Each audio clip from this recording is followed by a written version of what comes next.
Gautama said, when you're really hungry, when you badly need food, if you give away your food to somebody else, you will become stronger, not weaker.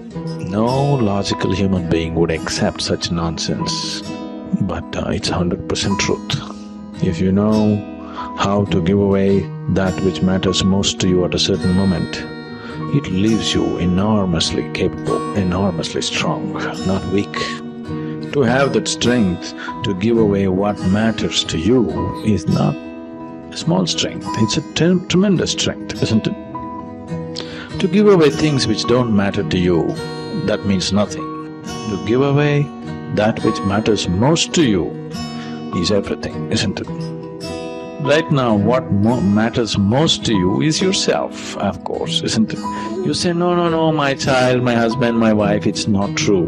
What matters most to you is yourself, isn't it?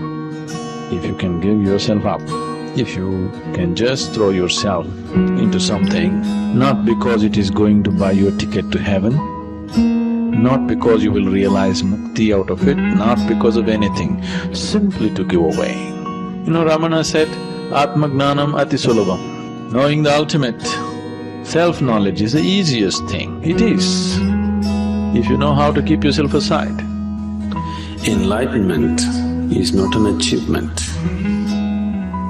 Enlightenment is not going to the peak. Enlightenment is a homecoming. You come back to your original nature. Right now, you have identified yourself with many things that you are not, isn't it? Now, we were looking at this yesterday. What you call as my body is an accumulation that you slowly gathered, isn't it? When you were born, you were only so much, now you're so much. Why? You gathered your body slowly. Accumulation. What you call as your mind is accumulation. Everything that you know around you is accumulation, isn't it? That means you are deeply identified with things that you are not. A piece of earth you picked up and made body out of it. But that piece of earth, you're so deeply identified, you believe it is you. Till you fall dead, you go on believing this, isn't it? Isn't it so? So right now, you have gotten distorted vision. If you stop your distortions and come back to your original nature, that's the enlightenment. What do I have to do? There is really nothing to do. If you don't do anything, it will happen. But right now you have gotten into your mental state that there is no way you can do nothing. All the time you are out doing something. You think if you don't do anything, something will happen. Yes, it will happen, something fantastic will happen. But you have not allowed yourself in that state for a moment. So, to bring you to that state where you can do nothing, we will have to make you do many things. Otherwise, you won't sit in one place, isn't it? If you simply sit here and don't do anything, either with your body or with your mind or with your emotions, the reality of the existence will burst forth within you, nobody to stop it. It is just that you are constantly on. You have become such a slave of your mind. Endlessly it's going on, you can't stop it, you can't hold it, you can't do anything about it. Because once you get into the trap of the mind, it just goes on endlessly. It has its own momentum, you don't have to do anything about it. One day if you rev it up and leave it, it can go on for many years, picking up more and more momentum. It doesn't need your assistance anymore, isn't it so? Do you see this happening? People who are reasonably happy in the world are those people who got a little break from the nonsense in their head, that's all. They are not all the time like that. Some moments, they are not so messed up.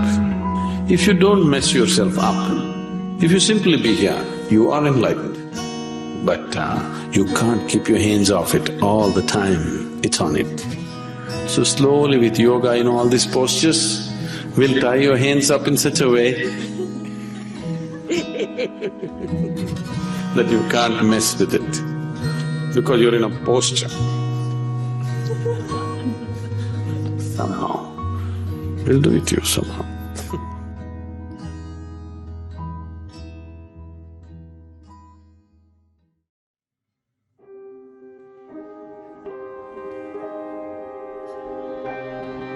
To majority of the people, the word enlightenment conjures up the idea of a superhuman achievement.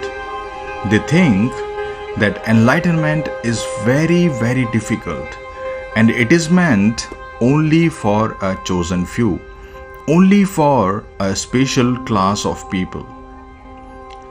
No, this is absolutely wrong. Enlightenment is not at all difficult. It is as easy as eating a mango on your palm. And why is it that easy?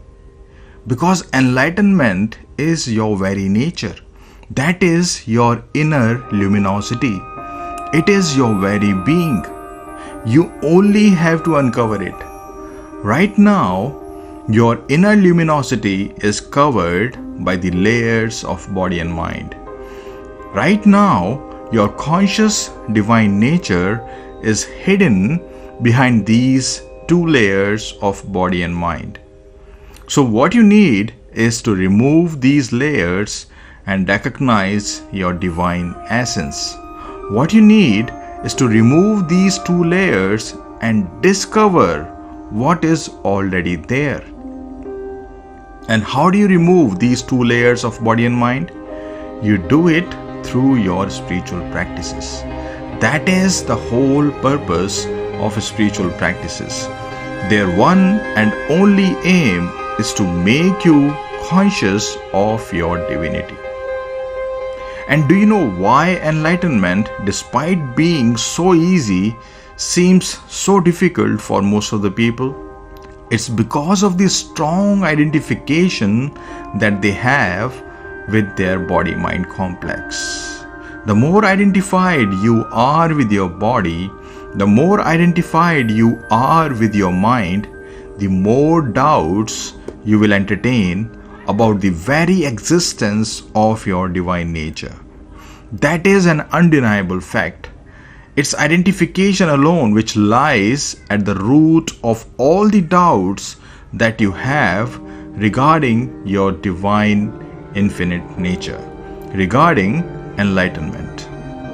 Even if you doubt your infinite nature, you will still remain infinite. No amount of doubt can change who you truly are beyond this body-mind complex. You can only delay that auspicious moment. But you are destined to get enlightened. You are destined to know that you are a divine, infinite being. Everybody without exception is destined to experience their divine, infinite nature. Because everybody is seeking themselves. Everybody is seeking their divine, infinite nature. But they are doing it unconsciously. Everybody in this world is seeking three things which can never be found in this world. They seek infinite life in this perishable body. They seek infinite knowledge through the finite mind. And they seek eternal bliss in the temporary, in the ephemeral pleasures of the senses. And when they do this, they suffer. This suffering of theirs can come to an end only when they realize this fact that these three things are already present within them. It is what they truly are. They want eternal life, they want infinite knowledge, and they want eternal bliss. It is all present right within them. It is what they really are in their essence. They only need to recognize it. They only need to seek that consciously. That is what is the difference between an ordinary person who knows nothing about the treasures of the inner world and a spiritual seeker who has started seeking the divine consciously. When you come to realize your divine infinite nature, you will simply laugh at yourself, thinking, what a fool you were, when everything that you were seeking in the external world was already present within you. Just think about this. You are seeking yourself in the external world. Isn't that funny? How can you know yourself by moving out?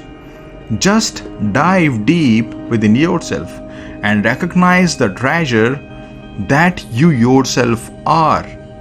The Indian mystic Kabir said after his enlightenment, "In that moment of enlightenment, I found that the outer sun is nothing compared to the inner one. The inner sun is infinite. Its light fills the whole cosmos. Its light fills the whole universe. And in that moment, I am the divine infinite being, the witness of the universe."